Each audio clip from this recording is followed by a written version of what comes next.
They've got us by the balls. How's that for an intro?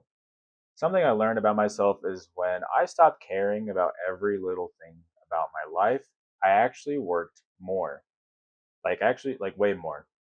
However, every time I was worried about having to be ambitious or locking in or grinding, that's when I felt more stressed and actually didn't get as much work done. So, how the hell does that work? Reverse psychology is wild to me. When you're ambitious, I believe you're too worried about like every little detail in your schedule instead of actually just working. Because that's kind of the point. When you're too ambitious and you're like have this very strict schedule about going to the gym, doing this, getting the right amount of sleep, but you're like too focused on like other things that are just kind of keeping you busy and not actually working what you're trying to work towards, I feel like you don't actually get any work done. It's like you're so focused on every detail of about trying to work on everything else but your craft. But if you let go though, you make more progress, if that kind of makes sense. I would say I'm ambitious, but I'm only ambitious about things that interest me and I'll learn them with like intensity and passion. But if I do not care about the subject or if I'm like being forced to learn like I was in school, then I don't really bother. I wasn't a terrible student. I still got good grades just because my parents were basically forcing me to get good grades, or I would basically have nothing. I still got good grades. I didn't get like straight A's or anything because I honestly, personally, didn't really care too much about school. I didn't really know why I was there. I was just kind of sitting there learning about things, and I do enjoy learning.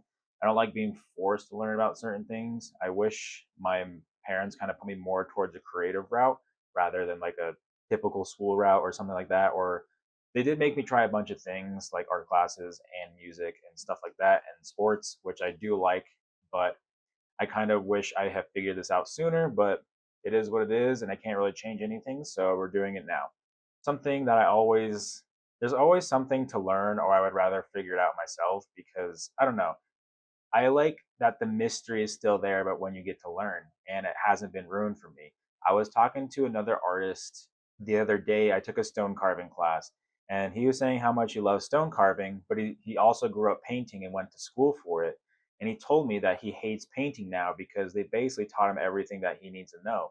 There was no mystery behind it. There was no like kid like nature where you could just do what you want to do and explore all these creative mediums and stuff like that. So when he got into stone carving, he didn't do that. He just wanted to like make stuff and kind of understand the basics of how to do some stone carving instead of having being like professional artist or something like that. I believe it kind of kills the mystery of when you are a kid and you get to learn things yourself. However, once I learned I was ambitious, I consider myself ambitiously lazy because I try and figure out things that take the least amount of effort and get the most out of it, which sometimes works, sometimes it doesn't. Sometimes I feel like I just need to grind on what I need to grind on. And I do want to do well. And what I had to learn was that I just kind of had to stop caring about how much work I was putting in. I just felt more free. It's not like I'm going to stop working on something I'm passionate about, but I'm just going to take the stress off my shoulders and not worry about every small detail of everything that I need to produce because I don't need the passion of what I like to turn into stress. The passion will make its way to the details anyway, so like don't worry. It just takes some time. You want to be obsessed and passionate about something, not doing things for vanity reasons or money purposes because it normally doesn't last. You have to have a message behind your ambition because what is the point of ambition without direction? You're basically just going nowhere. And every time I learned a new skill and everything, I kind of had some kind of purpose behind it and a reasoning behind it of why I was doing it and some kind of, I guess, kind of message with like each painting or like each song I've been making or it kind of just depends. A lot of it is based off intuition, so it is kind of hard to have a message for every little thing that you do, but kind of understand why you're doing it for yourself and stuff like that. Another part of ambition is that it can be unhealthy. You learn that you're in this like forever hamster wheel, just kind of turning a machine. I don't want to be ambitious for a company that just kind of views me as a number, anyways, because they don't really deserve my 110%.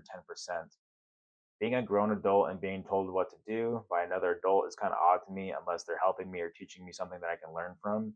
Slowly, this quote unquote ambition kind of turns into burnout, which makes you stagnant and makes you lose your ambition. Kind of just topples in on itself, and you don't actually get to get any work done because you're just burnt out all the time.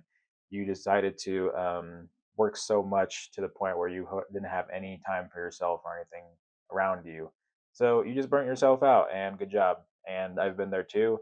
As one time I was working like 80 hours a week because I was working two jobs. I was working in the trades, and then I had a second job on the weekends, and I was like, I had no time for myself, no time for hobbies, no time for friends. I barely had time to cook, and I was like, this fucking sucks.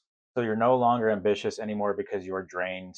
You basically drained your focus and your discipline, and you don't even know what to do anymore. You probably just need a rest. I feel like most people use ambition for external validation from others, especially men. I feel like I mean women are probably different in some kind of way, but I remember I was having a conversation with some of the boys and they were just talking about how much they worked, like it was some competition.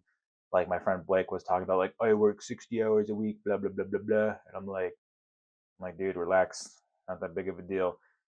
Sounds like you're not really enjoying yourself anyway. So I don't know, like get over yourself, kind of dissolve your ego and relax a little bit. I don't know. I just feel like the more I have to let go of everything, the more I was just able to work and, enjoy the things that I actually do. And I was able to work for longer because I wasn't concerned about the numbers all the time or the views or the validation from others.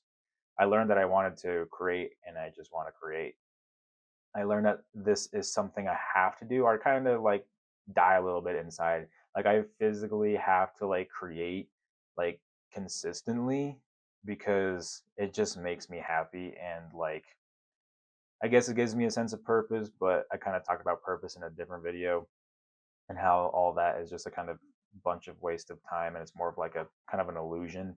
Of course, I do want my passions to be successful and I'm going to get there one way or another. I don't know how long it's going to take, but I am going to get there because I'm never working a day job ever again. I'm getting close. I know it. I don't know how long it's going to take. I'm hoping at least if I can do it in 6 months, that would be great. Towards like by the end of the year, that would be awesome. If you guys follow this channel, you kind of will see my whole growth and everything like that. And you can also follow my other channels in the descriptions. So we're gonna try that out and we're gonna just test it. But anyways, guys, I don't really know where I'm at the end of this video, but I'm hoping at least beat the 5th gym. Honestly, I might use rare candies to just not train as much and kind of just get through this. But all I know is that Braylu is going to probably sweep the trainers and the gym leader of this video if I'm actually doing that. But anyways, guys, check out more of me in the description if you're interested. And here's another video that you can click on. Talk to y'all later. Peace.